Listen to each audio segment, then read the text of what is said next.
আসসালামু আলাইকুম। শেখ হাসিনাকে নিয়ে এবার সত্যিই বিপদে পড়েছে ভারত সরকার।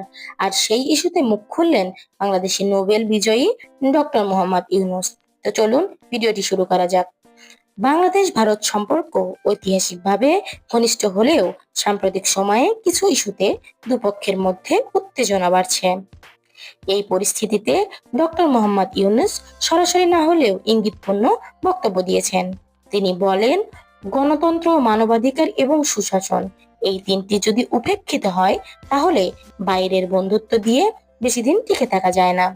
এই মন্তব্য অনেকেই শেখ হাসিনার বর্তমান অবস্থান এবং ভারতের ভূমিকাকেই ইঙ্গিত করছেন বলে মনে করছেন।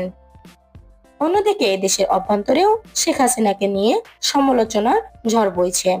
বৈশ্বিক রাজনৈতিক এই মোড়ে শেখ হাসিনার ভবিষ্যৎ এবং ভারতের কূটনৈতিক হিসাব দুটোই এখন বড় অনিশ্চয়তার মুখে। আপনার কি মনে হয়?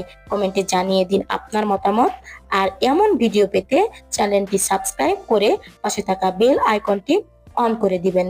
ধন্যবাদ সবাইকে।